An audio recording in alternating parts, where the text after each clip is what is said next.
Welcome to the first episode of Redshirts. I'm Isaiah Manning. And I'm Jace Posey. And we're excited to get this podcast going today with you guys and, just open you up to our world outside of basketball.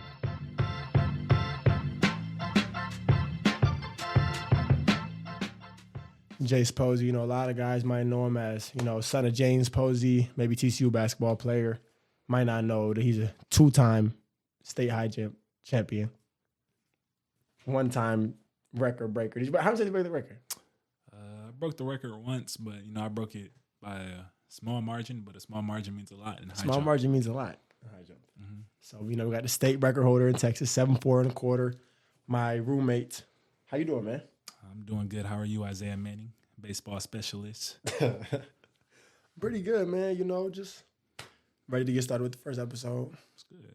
Kind of get into it. As you guys see here, we in Alex Robinson, Lee Nalon setup, two TCU alumni guys. So that's the first question that I wanted to ask you kind of is just, what do you think the role of TCU alums has been since you got in TCU? Since I got to TCU, I've encountered multiple alumni. One of the more noticeable ones is Desmond Bain. Right. We had the opportunity to get in the gym with him recently, and he happened to not show up, but the people who were working out with were also professionals. And, him being an alumni and allowing his friends and, people he's close with to use the facilities, we got to work out with some professionals. And Facts. we got quality work, and so alumni allow you to network, and I felt like that was a good networking situation for us. I think that's a great use of the word network, too, just because kind of like it shows you how being in the system and people can help. Yeah. But that workout was fire, though. If you guys don't know, we worked out. Well, they don't know. But who is it? Mikael Bridges. Dorian Finney-Smith. And then I think it was Mikael Bridges' little brother, too. Maybe. I want to say that's who the third guy was. So, yeah, it was a great workout. Desmond Bain put us on with it. And I think just kind of being around those older guys has really helped the both of us a lot. And then now kind of maybe not an alum necessarily, but just what do you think the role was for the guys that were here last year, that have left? We lost a bunch of guys at transfer portal. So what's your kind of relationship with them been like? How has it helped you? So, coming into college, it's a whole new group, especially coming in as a freshman. It's a whole new world. So you really don't know what to expect. But I'm glad that I came to TCU, and I'm glad we had the group we did. The guys we have are very respectable and respectful, and they really had a lot of gems that they just gave to me, and they led by example. Eman Miller, Darius Ford, and Coach Dixon. Coach Dixon's really hard on us, but he's going to push us as freshmen, and that's his job as a coach. And the players, even them being seniors and fifth years, like they expected a lot of us as freshmen, and I felt like we lived up to that. And I think one thing I'm glad you said, too, was just that you're happy you're at TCU and that you're glad you came to TCU. Because a lot of people kind of had questions, I know for me at least, about this. Coming off the redshirt year, did you like it there? Do you want to stay? Do you feel like you kind of have to stay? And I tell people, I trust the process of the redshirt plan. I think it was good for us overall. And I'm happy to be where I'm at. So kind of focusing on the redshirt, name of the podcast. Obviously, we had the year together last year. I know that for me, I think it was great and that I grew a lot. But what, I guess, parts of your game, even parts of your, personality as a person you think really grew from that the most? It taught me how to be mentally tough, and it taught me how to fight. Hearing that news was kind of heartbreaking to me. I'm doing all the practices over the summer, think I'm going to get a chance to play and sub into games and help the team in a playing way, like I'm on the court going to contribute, but it was just not the case. So mentally, it took a toll on me for a little while, but having you as my roommate and my friend, we were able to relate on a lot of these topics. Thanks. And I think it was easier for me to, find better ways to look at things. And, I'm glad I did it. It's better than wasting a year sitting on the bench. Thanks. But I got to sit on the bench this year and be the biggest cheerleader of the team. And I enjoyed my role. And before games, we're working out. We're getting in on the off days, working out. And, my message would be to all of the young guys out there, if you're going to a college and they're going to redshirt you, it's not the end of the world. You'll eventually, you'll love your coach for that. He's saving a year for you, and all you're doing is going to get better. You're working in the gym, and that's my piece on it. What about you? I think that's really important. The end you said about appreciating the coach, because I know I'm kind of frustrated during the red shirt year. You know, I'm looking over at Jade Clack, Victoria Flores. I'm kind of a little bit jealous. Like, they're freshmen, they're playing, and then kind of middle of the season, they're like, dang, I wish my coach would have, redshirted us. We're not playing as much now. And so I think kind of just the coaching staff having that foresight, I think they might have underestimated us coming in potentially, but I think they just more wanted to save that time for us and look out for us. So I appreciate it, definitely. And I think just our time we got on the court, like when you don't have to play and you're doing those 2-hour workouts on game days, like I think we just got better over the course of the year.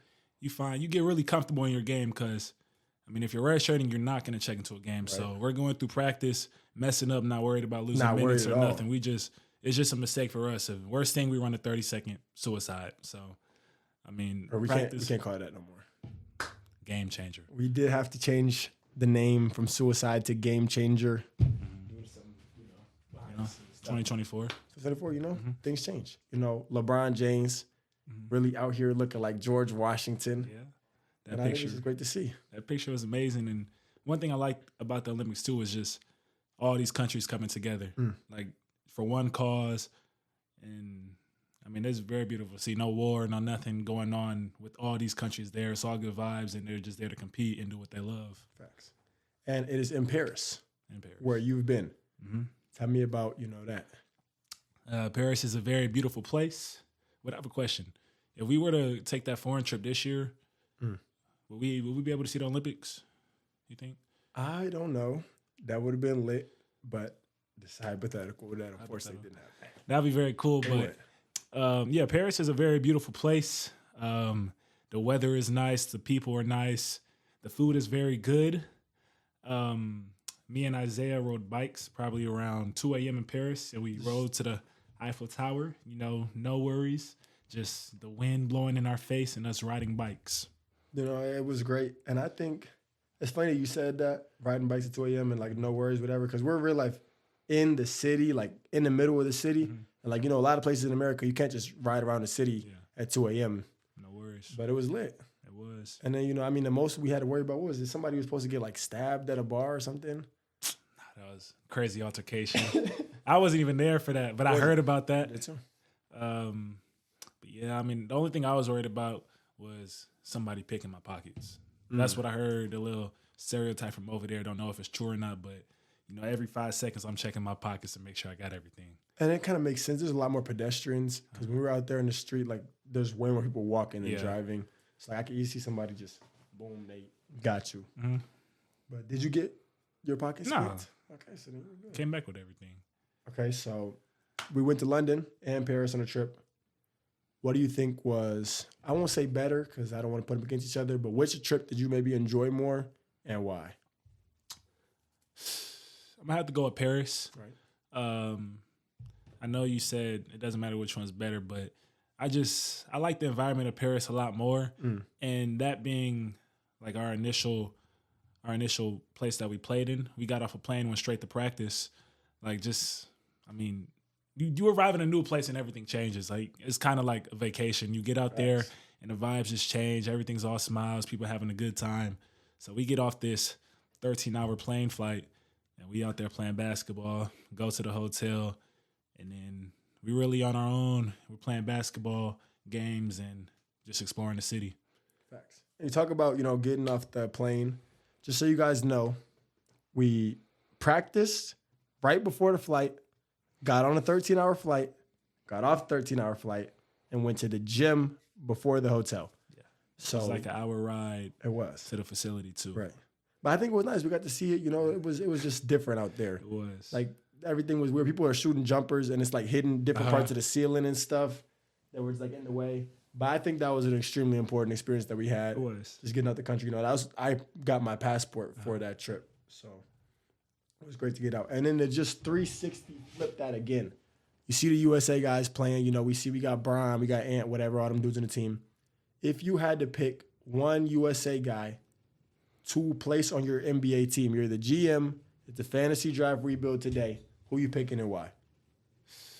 Fantasy draft rebuild. And I'm going to critique this pick, so I need you to really give me your best quality pick you can have. So, looking into the future, I'm gonna have to say Jason Tatum. You know, he's a young star. He just came off the NBA Finals win, and he's a very talented player. He could get to the lane. He could get to a shot, and I feel like out of all the guys they have on the USA team, I feel like he would help my team the most. Mm-hmm. What about you? I think that's not a bad pick. Mm-hmm. I think who are the younger guys? They really got Tatum. They got Ant. Tyrese is pretty young. I feel like D White's young because like he hasn't been in the league like prevalent that, but he's bald. He has to be like kind of old. I didn't want to say that, but no, he is. Okay, so then I'll probably go as a Timberwolves fan myself. I had to go Anthony Edwards, but I think Tatum's a great player. I don't hate that pick, and I kind of. As a bigger wing like Tatum, I appreciate how he's kind of shifted and translated his game to like, I have this sidestep work, but I'm just about to get downhill and kill you and be LeBron James for a little bit. Because, I mean, you know, physically, he got some of those tools that LeBron has. He does. Speaking of LeBron physically, we see him out here. Like physicality, speaking of LeBron's physicality, we see him out here working hard, you know, for Team USA, being one of the best players on the court at 40. So kind of just talk about the influence that Bron has had for you as a hooper. He's impacted my basketball views a lot. One, him being 40 and playing in the NBA and playing at this high of a level just shows how much he takes care of his body. So me being 19 and not feeling all these pains in my body just lets me know that I have to do some type of rehab. I have to talk to our trainer, get into the ice bath, even though I may not want to. I might not have all the resources that LeBron has, but I could do the best that I can to help my body get better. And then my dad coached for the Cavaliers when LeBron was there, so I got to get a little bit of the 3-1 comeback experience and the stories that my dad told me about LeBron, his leadership, and just how he was always keeping the locker room going. That shifted my mindset a bit and inspired me. Facts. And I think that's the most important part, too, for me with LeBron, is like, obviously he can hoop, obviously he can do everything on the court, but I just see the leadership, like you see it on and off the court. Truly, you just see LeBron doing the right things. Yeah. Like he's going to make the right play. He's not going to do a whole lot of nonsense. You don't see him like on TMZ messing up. But like you said, you know, your dad coached him, obviously played in the NBA for many years. A lot of people know that. And so, you know, people like me, like my basketball, like, guy is LeBron James. You know, you're growing up and your little father played in the league. What was that like, kind of, you know, in a way connecting you, I guess, to the NBA early? I mean, it was. I didn't always realize what it was. So I'm going to these games as a kid, and I'm after the game talking to all these players, not really having an idea who they are. But as you get older, you start to, you know, focus in more on who your dad was playing with, all these guys he know, and you just start to really build up your basketball knowledge. Like he played with Chris Paul, so I'm talking to Chris Paul at a point I don't even know who he is. I'm watching his film now, like wow, like I talked to Chris Paul. I talked to Chris Paul. All these guys that I really didn't know too much about, like just. Well, I don't know the best way to say this, but I mean, having my dad be in that position to show me that all these guys are human. Like they have their own lives, they have their own experiences, and they're bigger than basketball. So I'm having 2016 All-Star weekend. I talked to Karl Anthony Towns. I didn't really have an idea who he was, but I'm having a conversation with him. I'm probably in 6th grade at this time. He's just talking to a little kid in the locker room, just saying this, and that, trying to help me out. I'm asking him questions. And, I mean, all these guys are human, and they have their own experience. And that's very important. I think that's why I'm so happy that we're doing this. Because I think that when you podcast and you speak for yourself and don't allow the media to speak for yourself, you kind of show people that basketball players or just athletes in general are humans. Because I can kind of understand as a fan of the game myself, you know, growing up, I was just like watching these guys on TV so much, playing the game with them. I didn't realize like this character has a name, a family, a background, so many important things to him. And it's important that people, you know, see that side of it. So that's really good. And I think it's also just crazy that you're able to be around these dudes like as a kid. I mean, like I didn't always realize what it was, but now that I'm here and where I'm at, like it was a cool experience. You know, got to see things from different views. And then I was gonna ask, have you ever used your dad in 2K. But I think I played against you once, and you probably used like an old Celtics team and had him. But the reason why I wanted to ask is because I see these dudes with the new NCAA game playing as themselves. I know you got it, been playing a lot. So based off of the way you've been playing this football game, if and when they make a basketball game, how would you kind of want it to work? Well, with video games nowadays, people say they're not going to buy this game because they make the same game every year. Right. And I feel like the college football game kind of find a way to separate itself from Madden. Yes. I like how they went into detail with all of the college atmosphere, all the fans, all the players. And I like how they went into detail with the stadiums. Anytime I'm playing, I like trying to use different teams just so I could get a feel of their atmosphere. And they do a good job with the little the stadium posts, the screen shaking. You get a good little feel of their environment. So if they were to make a college basketball game, I would want the little stadium posts. I would want the arenas to be in detail. And I'm not even sure how they really did the rankings for the college football ones, but I would hope that for basketball ones, they're realistic, and I would hope that players are mature enough to not be hurt of their rating. I mean, yeah, that's fair. What about you? I think one of the things that NCAA did a great job of was, like you said, separating from Madden, but they kept the gameplay relatively similar. Yeah. So people who've been playing football games their whole life are like good at playing the game. So I just hope that they don't want to be too different from 2K and like have like random buttons as a shooting button. Like the controls need to be similar, but it still needs to feel like a different game. So I feel like kind of finding that point in the middle is nice. But you talked about the stadium posters. So to kind of flip it back again, what stadiums do you think were the craziest last year? I feel like the basic answer to say is Kansas. Right. So I'm not going to say Kansas, even though it was amazing. But I like Texas Tech.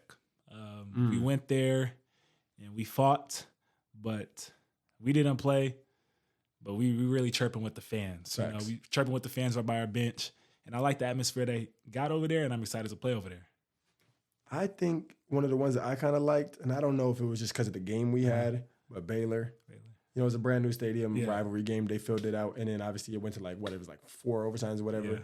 So that was just crazy. Then Jameer had like 50, however he had 30, whatever. So I think that was a cool little game. But yeah, everybody wants to say Kansas, which Kansas was nice, and I kind of liked it, but I didn't think, this is going to sound weird, but people try to separate it from the pack, and I didn't think it was anything that should be separated. I agree. From other Big 12 schools. Like the Big 12 as a conference is crazy. Every away game you're going to get screamed at. But like even like Iowa State I feel like went crazy. Yeah. I mean, and we're saying this, and I don't know if we're saying this because we didn't play. Yeah. But I mean, we walking in there like, oh, like this is cool, but like I'm gonna be able to play. But I'm really excited to see how that's gonna feel when you're actually on the court, who could perform when the lights are on. And I'm just excited to test myself. And then honestly, bro, I think that's another way to kind of work the redshirting thing back into it. Because, you know, I think it's 10 times more stressful when the first time you walk into Kansas, you're playing a game. Like, you know, I've been to Kansas. I saw us play a game. I saw, you know, we barely lost the game, whatever, had the little controversial call. And so, like, it doesn't feel alien. It doesn't feel impossible. Yeah. Like, I feel like to some dudes, you know, you watch people just lose to Kansas your whole life as a kid, and then you go play them. You just think you're going to lose. But that's really how it is, though. Agenda pushing. Push that agenda. So you're going to go in there thinking it's this, and that. And you're already working yourself down from there. And then, you know, say agenda pushing, you know, this is a topic that a lot of people kind of have different opinions on. Bronny James and the NBA. I think me and you, from what I've heard, you kind of are supporting Bronny. Hope he has a successful career in a similar way that I do. But just why do you think, well, I wouldn't even say why do you think so many people hate on him because, you know, everybody wants to be in his shoes. But what do you think could help him being in this major spotlight as a little, like, 19-year-old right now? I mean, I feel like whatever I'm about to say, he's already done. He's already heard it. Facts. But I mean, he has to stay focused, and I feel like he's done that most of his high school basketball career. I mean, he hasn't been getting in any trouble. He's dealt with some injuries, but I mean, he performs on the court, and he had the opportunity. He took the opportunity, and now he's in a spot where a lot of people want to be at. And when you're in that position, there's going to be a lot of words coming your way, good and bad. So you just got to keep your head high and be confident. You know, his first 2 summer league games weren't as perfect as everybody wanted to see, but then his most recent 2, he played pretty well, kind of silenced the haters. They didn't have too much to say.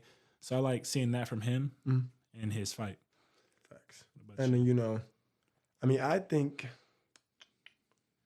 honestly one of the most important things I could say, just like once again that he's already heard, is that like I feel like his whole life Bronny been kind of trying to separate himself from LeBron, just so that way he can come up and kind of be his own individual. And I think that now that he's in the league, he just got to keep doing him and keep hooping and understand, like, you know, I'm on my dad's team. My dad's the greatest player of all time. It's going to be about him and about me in relationship to him. But that doesn't mean that he has to approach it from that perspective, because that's what everybody else is doing. And I mean, it's rough, man. You know, like I get a little taste of it. It's funny because we're moving out. So the reason why we were late here, because, you know, we're moving out. And I guess a lot of people, parents helped them move out. My dad is a professor at TCU. So the girls that were in his class from the volleyball team, they were like, where's Dr. Manning to help you move out? And I'm like, dang, like they really, every time I see them, all they talk about is my dad, because like he taught their class. But imagine you're Bronny and like everybody you see is LeBron James. They just want to talk about Bron to you. Like it's probably annoying to him. But so to flip it to you a little bit, you know, your dad played in the league. What do you think similarities, you know, kind of to how your upbringing was, and what are some experiences or memories you have of people kind of act like that? You know, being a little kid in middle school, the NBA is the craziest thing. So, I mean, everybody's wild at your dad played in the league. They're asking you this and this questions. You might not even know the answers, but I mean, you're trying your best to give the response and still keep your good circle of friends. And that's something else that really was kind of difficult, but not too difficult. You know, just choosing your good selection of friends. Who wants to be your friends because they actually like you, and who wants to be your friends because of what you have and what you have access to. But I didn't have it too bad. I mostly kept my circle small, had the same friends for a long period of time, and I didn't have too many battles with anything in that area. And it's interesting you say that too, because one of the things I kind of just started noticing, but, you know, like you talk about your dad's in the league, you don't know who really wants to be friends with you for the wrong reasons. A couple of your closer friends have the similar experience. You know, TJ, his dad, and then Shaylin's dad was in the league too, right? And so kind of talk about, you know, similarities you guys had growing up, any ways you can maybe relate to them. I mean, it was really easy to relate to them. It's a small world, so all of our parents are friends. So we met each other at a young age, and that made it really easy for us to talk to each other and relate to each other and just kind of share some of the same experiences. Shaylin's probably had it worse because, I mean, her dad's Steve Francis. That's a very large name. So you probably got all these boys trying to get at her, all these girls trying to be her friends because they think she has access to this, and that. But she just wants to be a person and be herself. You know, she's Shaylin Francis, not Steve Francis's daughter. So, I mean, I like how she handles her situation. And TJ's a really cool guy too. He's very laid back. And people paint this picture like your dad does this. Oh, this kid must have this type of ego. But with all of my friends, all the kids I know that their parents have done something at that level, like they're just normal kids and they want to live their life and kind of pave their own path. Yeah. And I think what people don't understand is that like you're a young man, you're trying to live through yourself. You're not trying to live through the shadow of your dad your whole life. Like people are trying to say all these things about, oh, you feel like you already made it. And I feel like for a lot of people, it's almost the opposite. Like, let me make sure I really put my name out here and show what I can do. Because you don't want it to be the whole, oh, my dad's this and this is why I get this. For sure. Like it always feels good to get things on your own. Like, yes, my dad did this and I have access to this. The house I live in is nice, but like I know it's because of what he did. Right. I kind of want to do that on my own. I want to have my own house. I want to buy my own car eventually. And I just feel like getting things on your own and knowing that you did it, things are in your name. So much more fulfilling. Yes. 100%. And I think that's kind of what we're doing, I think, here at TCU. One of the things that I like, you know, a lot of people might feel like certain guys kind of go into a school and they get pushed and, you know, they're going to shoot this amount of shots as a freshman, do this, and this, and things are going to kind of be made for them. But I feel like we get here And it's not like it was made against us, but it's just like, this is the program, this is our culture. You guys are going to come in here and work, and whatever you get out of it, you're going to build it up for yourselves. I agree. I think that's super important. Just like as a young man, because I've been realizing, like, this is going to kind of sound cliche, but we're really like stepping into adulthood right now. Mm-hmm. Like, we just moved into our first apartment today. Mm-hmm. One of these days, TCU not going to be paying for it, you know? And like, the world is just about to look crazy different in a couple of years. You talked about the position that Bronny's in, and him maximizing it, you know, obviously being that rookie going into the NBA that we hopefully hope to be in the next year or two, whatever. So what do you think are some of the first things, you know, like what you want to do with that first check? What do you want to, you know, accomplish early on? So I want to make sure my people are good. Right. If anybody's struggling, I want to help them out the best way I can. I like to travel a lot, so I might take a trip somewhere nice when I have the time to, with some friends and family. But other than that, I think I'll be pretty smart with my money, invest some of it, and just, be financially smart. What would you do with your first NBA check? Well, first, I just want to clear up. We're not jumping ahead, you know. Oh, yeah. We do have to lock in on this year for sure. And all that, because I didn't say that before. Yeah. But I think just with the first check, to be honest, I want to kind of split out a portion of it. I'm going to have to talk to a financial advisor to see how much you could really just like F up your first check. Yeah. But I want to like do it without any of it going to me. Mm-hmm. So I think if I like use my first check and get used to a lifestyle where I think a lot of guys, they get their first check and they go buy themselves something crazy and they get too used to buying themselves things. Mm-hmm. So maybe like my first check, I want to give my little brother something crazy, give my sister something crazy, so that way they can kind of see like the work they've done to pour into me is not underappreciated.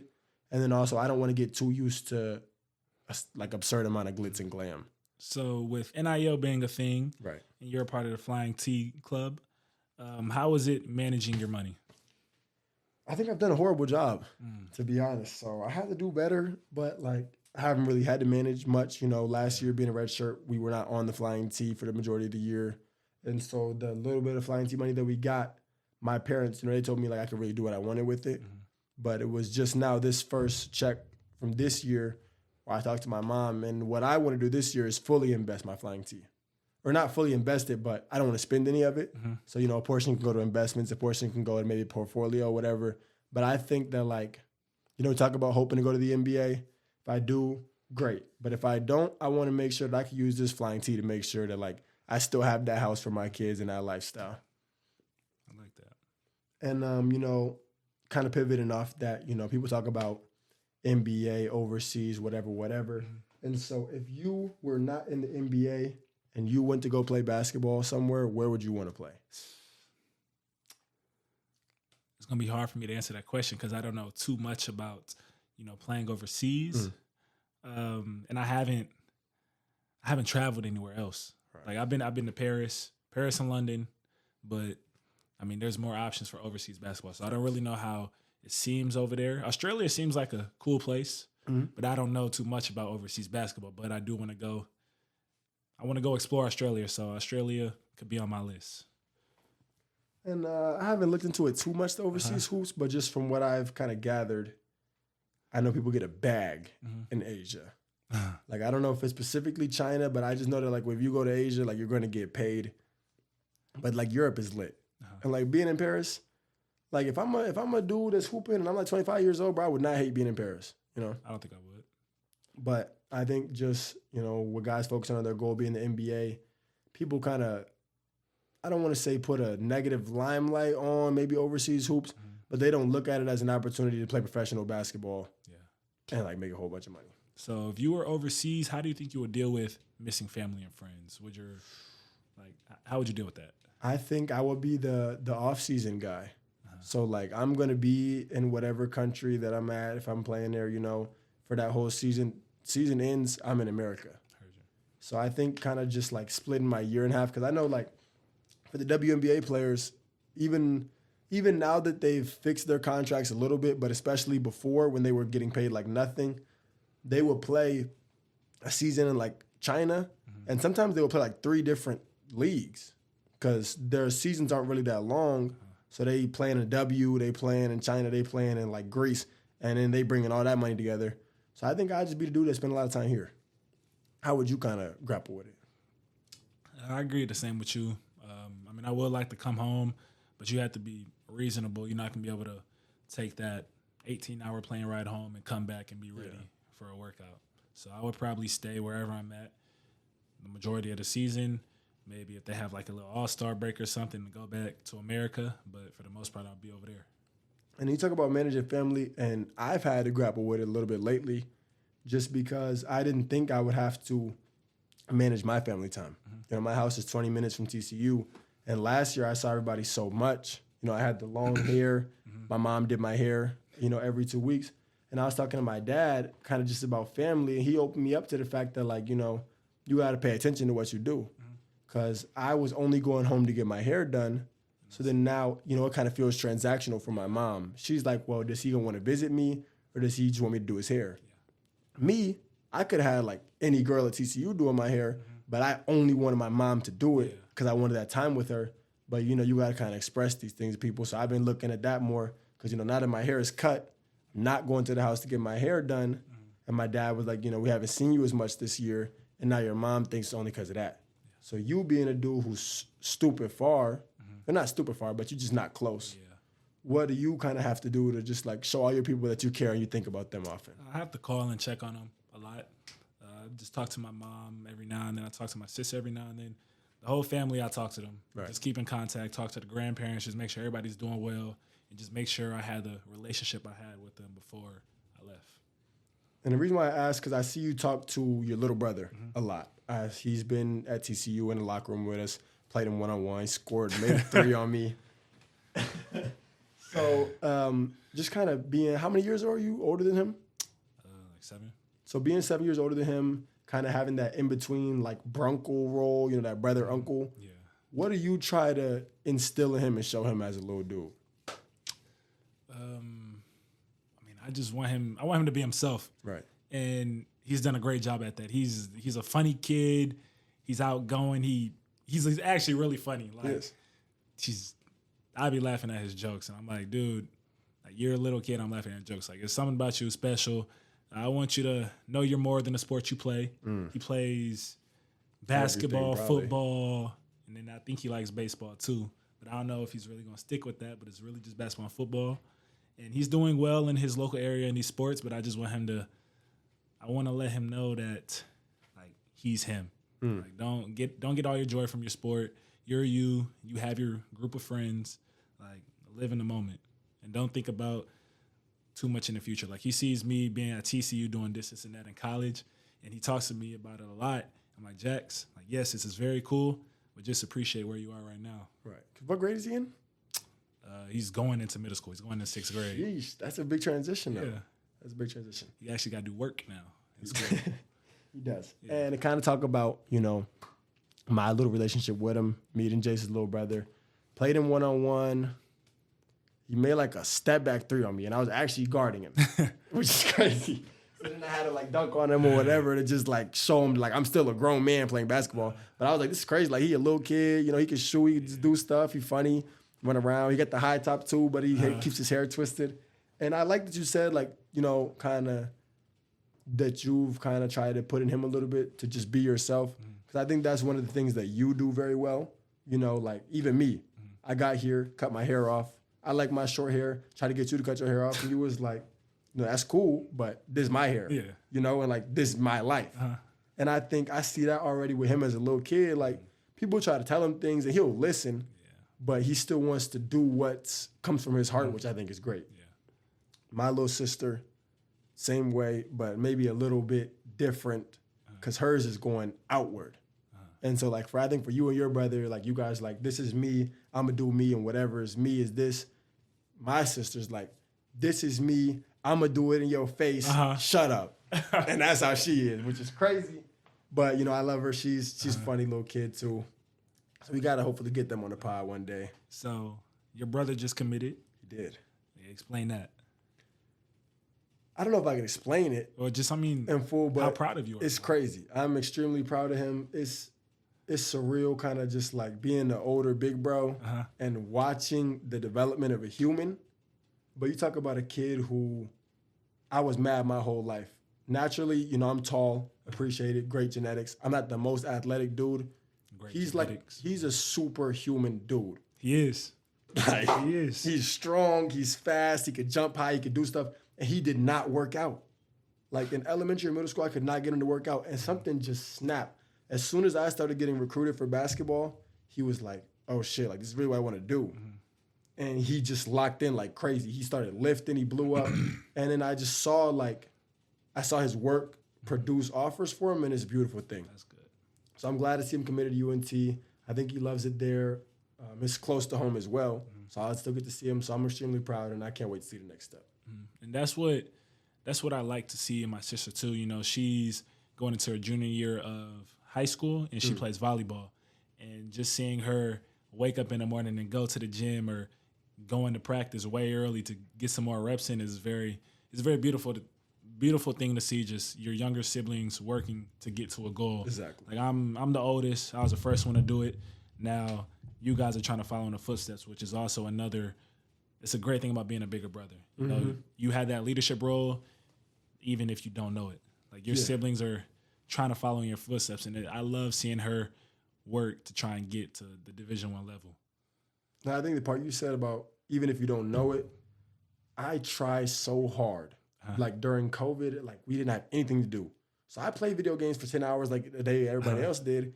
But for that other 5, I'm in the lab. He was not. And I'm like, dude, like you have to work out. I'm trying to force him. I'm banging on his door. I'm like, if you lose this game of Fortnite, you got to do a workout with me. He's not doing it.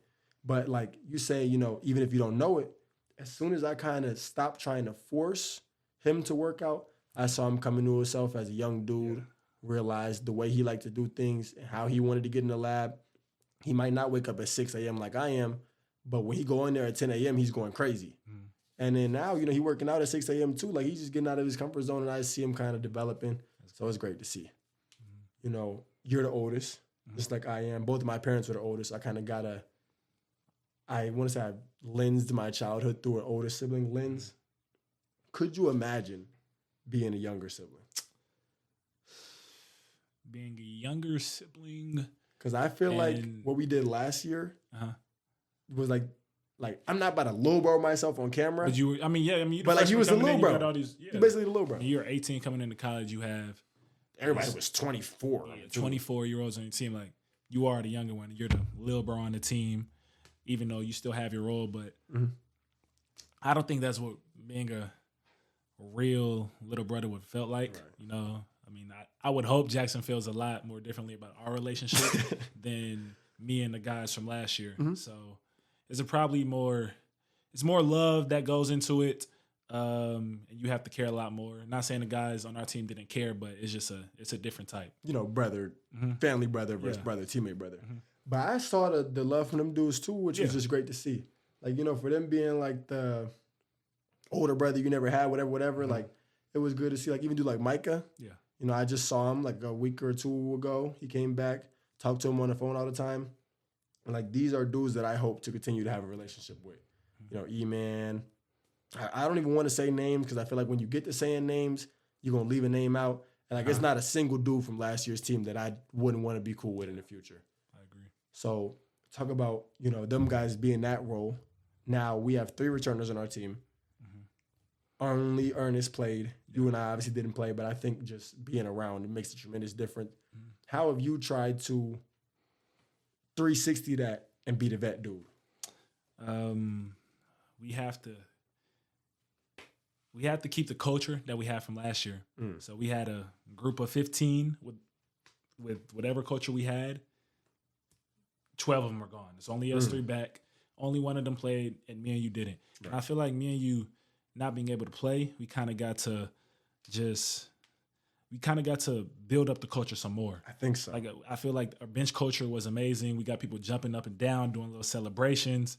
Like that just makes the game of basketball better, and it makes the team better. People start enjoying other success, and people want to see other people succeed. Facts. And I feel like if our team does that, we'll be a very great team. We have a lot of talent, and with a lot of talent comes a lot of success if you want your teammates to succeed. Yes. And I think we talked about it the other day, but that celebration of others is just so important. Like, if I'm dunking the ball, you jumping higher than me. When I'm dunking it, you dunking it. I'm not jumping higher than you. But, I'm jumping up. I'm lit, hype. And I think, I've started to see it from the new guys because what I love is how competitive everybody is. Yeah. And so I felt like when we first kind of got here, it felt like a couple guys maybe pitted against each other, but it was more just we got a bunch of dudes that wanted to kill. And I think now that we've kind of, switched practice teams up enough, everybody didn't have to be cool with everybody for this week. Yeah. We now have a more cohesive group of guys that are celebrating each other, and it looks great. Yeah, and no quit Fridays. So it's something our strength coach has us do every Friday. We do an extreme challenge. So we did something on the turf, carrying all these weights. It was a little relay race. We had our group. One Friday, we went to the football stadium. We had a 45-pound plate, and we had to touch every step in the stadium. And when you hear those words, everybody's upset. Everybody's arguing at each other. How are we going to do this? No, I don't want to do this. But at the end of all these workouts, it brings us all closer. Like, you get faced with this problem. It's a little adversity, but when you're done, you're like, oh, we did it. Like, we did it. We did the goal. We met the goal. Even if it's win or loss, like you and your team did that. You win together, you lose together. We're going to do the punishment together. So I just feel like No Quit Fridays have brought us together more as a team. Facts. And then I'm so glad you said that. Talk about team culture. I want to bring in some podcast culture. So, I want to do a shout out each podcast. Okay. So I think we got to shout out G. So shout out Coach G. Shout out Coach Gary. Coach G, the coach strength coach, he's the one that's been having to do the Don't Quit Fridays and stuff. And I think it's been extremely important. Yeah. Like he having us, we kind of wondered, like, why are we doing all these things at the same pace? Why do we have to all be up and down at the same time on our push-ups? But, establishing that one heartbeat and that one flow. Who was it that said that? Was it like Broussard? Maybe. But, like, you got to really have a flow with the group. Everybody kind of move at the same pace. Like, everybody has to be on the same page. Yes. If you have somebody on plan A, somebody do a plan B, it's never going to work. Because I see the difference kind of now in terms of when I'm playing with you versus other guys. Because we redshirted at the same time and they were like, you guys had to be on the same pickup team. You got to learn how to play with each other. I feel like I maybe don't fully know you as a basketball player, but I think I know you as a hooper for the most part. And so I know what you're going to kind of do, but we haven't got there yet with everybody. And so, like Vashawn, that clip that we have in practice, I want him to dump it off to me. He wants me to be out the way for the layup. Now we slamming into each other, Yeah. And so we kind of just got to get rid of the slamming into each other, but I think we'll be great. Yeah, I do too. So with all the new guys coming in, I want to we'll go back and forth. Pick a new guy, kind of highlight one thing you like about them as a hooper, and then one thing you like about them as just a basketball. I mean, not a basketball, but as a human person. Yeah. We'll talk about Noah. Okay. Noah Reynolds. Great basketball player. He reminds me. I'm not gonna give him too much credit, but he reminds me of Chris Paul in that leadership style. He's a very fundamental basketball player, but he could get to his moves, he could get to his spots. He rarely does too much. He's just doing what he has to do to get that bucket, and it usually works out pretty well for him. And I like how he communicates with me on the court. I might do something wrong, but he's gonna come and compose and talk to me. Jace, I want to see this, this, and this from you. And I'm like, okay, no, I appreciate that. I'm gonna go and try my hardest. And then outside of basketball, he's just a regular dude. He's a cool guy. I don't mind having the conversation with him. We hang out sometimes, and he's a teammate that I appreciate. It's funny you said he actually was at the dorms today. He was. I seen him, and he helped me. He helped me put a bunch of stuff in my car. That's nice. I was just talking to him about practice, and he was like, keep working hard, keep offensive rebounding, keep hitting the glass, keep doing what you're doing. I know you're a young dude, and you kind of can wonder sometimes if the coaches see you, but trust me, as an old dude, I know I'm talking to him, and they see what you're doing. And I appreciate that, you might get worried, seeing if you're appreciated. And he does a good job of, as a point guard and the leader, making each player feel appreciated. So that's good. I'm going to pick, Wenzel, his old teammate, since you picked Noah. And I think, obviously, on the court, one thing, instantly you just want to say is shooting. But I kind of lately, he's been getting some great downhill reads. We know him as the spot-up dude, but he's been getting to the mid-range. If he needs to shoot it, he's shooting it. If he needs a diamond, he's diming it. Yeah. So I love to see that from him. And then off the court, bro, Wins is one of the most chill dudes I've ever met. Yeah. He don't ever do too much. He just kind of sit there, chill, laugh, and just bring good vibes without messing anything up. And that's college is crazy too because he's, 24? He's pretty old, yeah. 23? I don't want to misage him. I believe he is 23, 24? 23, 24. Yeah. I just turned 19, and we're cool. We're friends. Facts. That's crazy to me. Chuck. Yeah. Chuck is I'm 25. cool with Chuck O'Bannon. That's the homie. He's 25 years old, bro. Like, I got an uncle that's younger than Chuck, which is crazy. Yeah. And then also, like, you got people on our staff. Like, that's one thing. I don't know if it's like this at every college because I've just been to TCU, but I love my relationship with the coaching staff, the GAs, the managers, because we really just feel like a family. I'm seeing you guys outside of the court.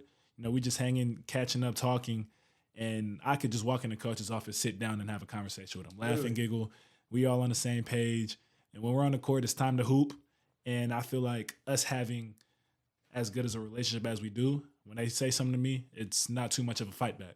I'm listening to them like, okay, I got you. Even if I think I'm right in the moment, like they're the coach, they probably seeing something that I don't. So I'm like, okay, coach, like I got you. I'm gonna go out there and try and do what you asked from me. And you talk about that family, and I think it was amazing. You know, we talked about Chuck for a little bit, but Chuck's house, I think, or his like apartment, whatever, it was just so opened up to everybody, men's really and women's basketball, and it created this I don't want to like go too out the way into like ecosystem, but like there really was like a flow and web and reliance on each other created from that was just amazing. And like I was talking to my mom, and I was telling her like, because she was like, "Who are your closest friends?" And I was like, "Bro, like my closest friends are like a GA, a manager, and like 2 players. Like it's just a random group of people." But everybody around is cool. Yeah. You know, and you get to know people and like, you know, you get to know Jalen and Wall. You're just like, why would I not be friends with them two? Why would I not be cool with Santee, McNeely? You know, give me a key on how to be better on the court and then give me a joke so I'm, you know, laughing, having a good day. Yeah. And I feel like we got so many, like, just good dudes at TCU. And then, as he mentioned, like, at Chuck's house, we're there with the girls' basketball team, too. Like, I like how, like, we're – like men's and women in our locker rooms by each other, and we could walk out of the locker room and just be cool with them and have a cool little men's basketball and women's basketball relationship.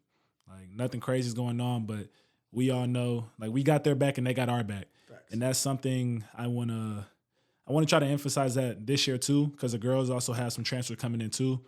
And I don't really know how their culture is yet, but I like how our men's team is becoming to be a family. And I hope the same is going on for them, but I want our basketball program to be one as a whole. So we could talk to each other whenever, and we could just rely on each other. Facts. And, you know, you say that. You know, I got my little Flying T polo on. Shout out Flying T.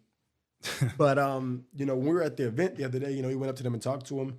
And obviously they all cool. I didn't know any of them before. But just like, you know, you kind of get that rap. Just a lot of them got like clout. Yeah. And, like, people going to tell you, like, oh, they might try to big-time you or whatever. Like, bro, I think Sedona really one of the most, like, down-to-earth, chill people I've ever met. It's cool to see. But, like, on social media, I was seeing this stuff on TikTok about her that's just, like, not true. And it's crazy how, like, when you get to that point, like, she's a real celebrity. Yeah. People will just lie on you and create, like, a narrative. And I like to see, you know, she's down-to-earth, chill. I haven't talked to Haley that much, but, you know, obviously she got a bunch of, like, followers, and she hasn't really been like too big timey to anybody. Tay Big's been cool. A couple of the other girls I met been cool. So I do hope that we kind of create that vibe with them this year. We went completely out the way because we had something else to talk about, which is great because I know that we're not going to have to really struggle too much to find topics. But we were supposed to do the players. The one good thing, one bad thing. But we just like went off on a whole sidebar. When we do that? Or the one good hoop thing and then the one good person thing with Noah and B Wins. I talked about Noah, you talked about B Wins.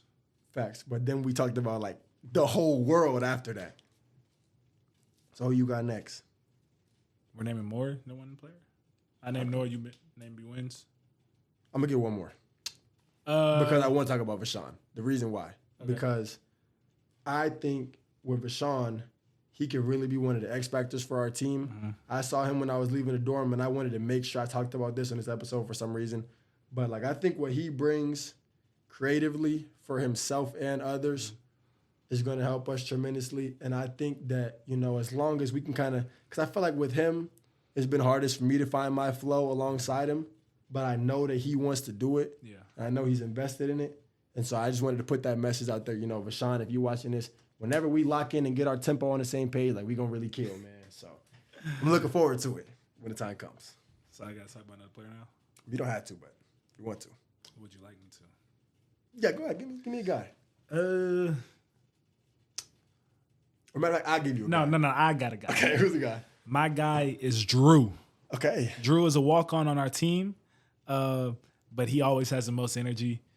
He's always smiling, and he's just a good dude to be around. He's gonna make you laugh. He'll laugh with you, and when you need him in a drill, he's ready to go. Even when we're working on our defense, and I mean, he's a walk-on, so he has on a red jersey, and he's getting to work on offense. Like, he's going hard, trying to get us better. He's grinding, and him on the court and off the court, it's just the same energy. And I feel like if you're energetic off the court and you're just a good person, like, of course I want to be around you. So I don't think I'll ever have a problem with Drew. Facts. Like, I really respect him, and I like what he brings to our team. And we have to do another shout out for Drew because it's his birthday today. Shout out, happy birthday, Drew, all that. And facts to everything you're saying. I saw Jackson Prince's podcast episode with an old boy from SMU, kind of talking about that walk-on role. Mm-hmm. And I think Drew just embodies that perfectly. Yeah. You know, last year, I want to say he started off at TCU. I don't know if he even, like, finished the year or whatever. He had some weird stuff going on where I think he might have played somewhere else. But when he got back, he was like, I want to be on the team. And he was trying to get me and you to go to workouts. He's not even a manager. Yeah. He just want to rebound for us just to kind of help out. And, like, his humility, like, I'm at the bottom. I'm the walk-on. I just want to work. And he's just been working. I feel it, like, bringing the energy of everybody up. He go hard in the weight room too. He does. Like, he has a whole separate lift, and he's going hard. He be going crazy in the weight room. Like, he doing the cleans, all the Olympic stuff. We doing No Quit Friday. He's one of the loudest voices in the gym. Exactly. And that was something, like, crazy to me too. Like, we're doing this in the gym, and you have Trey Stewart a walk on, and you have Drew a walk on. And they're leading. I love that about our team. And I think I love that about everybody else too, that it's not too egotistical. Yeah, like, we let them. Yeah, and I think on my high school team, we had some problems where, like, when I was a youngin' and I was the freshman and sophomore, I would tell the older guys this, and they'll be like, shut up, you the youngin'. Yeah. But it might have been the right message. Uh-huh. I think I like that our team, if it's a walk-on, if it's the best player, the worst player, don't matter. Like, if the message is the right message, we do a pretty good job of appreciating it. Mm-hmm. And I think that's great. Because Trey Stu, he's been leading my group, you know. They made me and you the, like, Don't Quit Friday captains. But, I mean, Trey Stu been, like, my co-captain the whole time. Yeah. He led us through the outside workout because nobody else knew how to get around the football field. But, you know, he been around TCU for, like, 15 years. I had a little cheat code. What, with him? Yeah. Oh, for sure. We had cheat code the whole time. He was the same way in the gym, too. But he's like the little cheat code for everything. Like, he's been around. He knows the He loop. knows. He do. So we got to get him on here, too. But, like, he probably just knows some random stuff that we don't even know. Like, you know, his family got Chicken Express, which I didn't even know what Chicken Express was. I get to college. Mm-mm. He put me on Chicken E Fire, bro. Yeah. Red card. Facts, red card. So now I'm going to ask you, besides Chicken E, what's your favorite red card? We'll just assume that as Trey Stewart teammates, Chicken E is above and beyond the best. For sure. Shout out Chicken E. Shout out Chicken E. If you want to give us an eye, you can give us an eye. But me being a healthy athlete, right? I'm gonna have to go with Potbelly. Okay. I get a quality sandwich from there, not too much on it, but I give me a sandwich, a water bottle, and maybe a cookie. And I'm back to the dorm, eating my dinner, going to sleep. Shout out Potbelly. I like Potbelly too. It is really healthy. They got this little BLTA that I get every time. I've only gotten that sandwich. Throw an absurd amount of ranch on it, and it just goes crazy, man. But I think that I just like our nutrition. Mm-hmm. Victoria's done a great job with us. Yes. Better shout her out too. Shout out Victoria. Shout out Victoria. But like I feel way more fit than I was. I do. I agree. 100%. And like, because we came in as freshmen, right? And we're doing the same thing as the players, but the freshmen are on a different weight plan. Yes. Like, I don't know if I feel different because I'm doing what the players are doing, but like I look at myself in the mirror in the morning. I'm like I like how I look. I see progress. And I just feel comfortable in my body. Which is very important. And I can see it, you know, just looking at you. You were, like, thinner last year. You know, you done built out a little bit more muscle. And so now you're, like, the athletic downhill guard who's, like, I could jump over you, or I could jump through you. And I'm starting to see changes again. Like you might make that spin move and go bump somebody and then get to your leg because, you're the change in the weight room. So shout out to G again for getting us right with that. But I think that's super important. I was a big, heavy lifting guy in high school, and I kind of got big, but I don't think it was optimal athletic size for me. And I think G's been working with me on, like, if you think that you're most athletic at 213, or 215, let's hone in on your 215 and make it the most athletic it can be, which I think is great. And then, to be honest, one of the other things I want to talk about, I don't know how long, these normally go, but this is like an hour, so I think we got a good amount. But I want to talk about Dixon for a little bit, just because, we talked about maybe wanting to get him on an episode, talked about his importance and just recruitment and everything. And I just wanted to say that I feel like last year I had some tension with Dixon because during my recruitment process, he told me things like, if you're good enough to play, you'll play. Or we're not necessarily looking to play you your freshman year. We're not looking not to play you. We're just looking to add you to the team and see where you fit in. And I felt like that maybe didn't happen. But, I think my relationship with him throughout that last offseason coming into this year, it was just amazing talking to him more and getting a kind of view of his perspective because, now, as a coach, as a basketball thinker, as a leader of a group of young men, I just respect him so much more as an authority figure. Yeah. And I think that's super important. So what do you kind of highlight what you like about Dixon? Maybe if you have any other coaches from the staff you want to talk about. So, after the redshirt thing, that's a coach's decision too. So after that meeting, I'm a little butthurt, upset at the coach. It's like, man, I can contribute this and that. But eventually I just had to, take it to the chin. Like, okay, it is what it is. So a couple of days locked back in. And, I'm just ready to hear whatever information they have for me. The coaches do a good job. If you're doing something wrong, they're going to tell you. Facts. And if you do it wrong again, they're going to tell you. And if you don't listen, you're on the line. But it's all because they care. Facts. But yeah, Dixon, he sometimes his message doesn't come across the best, in the heat of the moment. Right. But he'll always come up to you after and check on you. Facts. And he'll check up on you. And I appreciate that from a coach. Even off the court, he might give you a call. I'm like, you care about me on the court and off the court.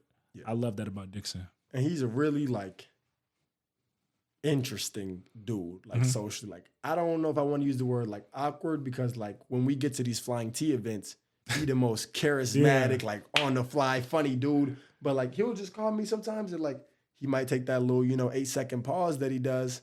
And I'm like, he doesn't really know what he wants to say right now. But the fact that he knows he wants to reach out to me and say something to me is very important. And that might got to be our style of communication where, he pausing and I'm just assuming that he's saying great job, but he's really just like, But, that's how he is, though. Yeah. He's a cool dude for that, man. And, it's really nice to see from him, too, because I feel like as our relationship changes, I see how he coaches freshmen with the other guys, and I see how he coaches older guys. And being coached as an older guy and not a freshman now, because I know a little bit more, it's a whole new thing with him. Yeah. Which I think is dope. And so, talk about them freshmen. We got Ash, Malik, Micah, Punch. I think, honestly, probably all of them got a chance to contribute early in ways that we maybe didn't because of, roster, situation, whatever. What do you want to kind of help those dudes with going into their freshman year that could potentially be the opposite of ours? I want them to be focused. I feel like if you have a goal and you're really focused on that on the court and you're in the gym, I feel like the sky's the limit. Right. Micah's in the gym all the time, Punch is in the gym all the time, Ashton is, so is Malik. They're in there an hour, 30 minutes before practice, getting working. And they're not even there has been no word of them redshirting. I don't know if that's a possibility for them yet, but on our redshirt plan, those are the things we had to do. Right. And I haven't heard anything about that, and they're doing that. Facts. So I think that's very good that they're getting just that working.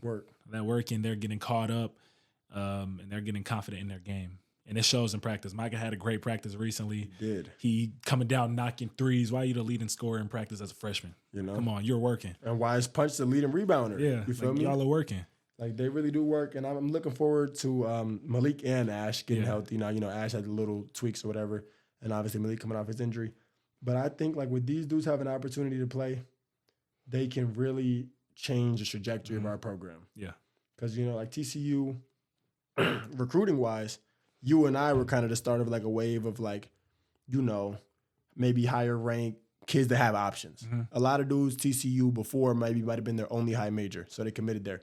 You know, you could have went to Arizona State, Miami, whatever. You had options, I had options, and we chose TCU. And then, you know, you see guys like Micah, Punch. Them dudes are both, I think, ESPN top 100. Yeah. You know, Malik had a bunch of offers coming out of his school. Ash dropping 40 in like the last game of the year. You got to watch that. You do have to, if you haven't seen Ashton Simmons high school highlights, it's like, I don't even know who it's like. It's like watching Damian Lillard, but only on Dame time. But yeah.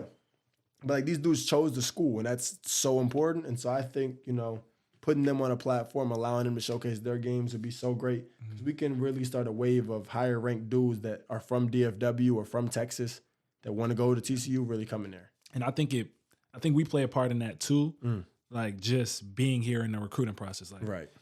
Like we're talking to these recruits. Like they bring the recruits on visits. We're going to these dinners, and we're really trying to get a feel for them, letting them know they're welcome. And we're really just trying to see what they're about so they know what we're about. Facts. And, you know, I don't want to take too much credit for this, but, like, you know, Flying Teeth, I want to throw me a little more. I basically got Micah Robinson to the school, man. You know, we play AAU together. That's my dog, little homie, whatever.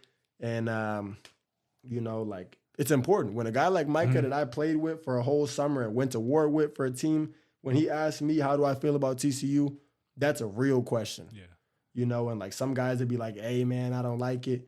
And, you know, I could have been like, I redshirted. I hate everybody here. But, like, it was a good year. Yeah. So I'm like, I love it. And boom, now we got Micah.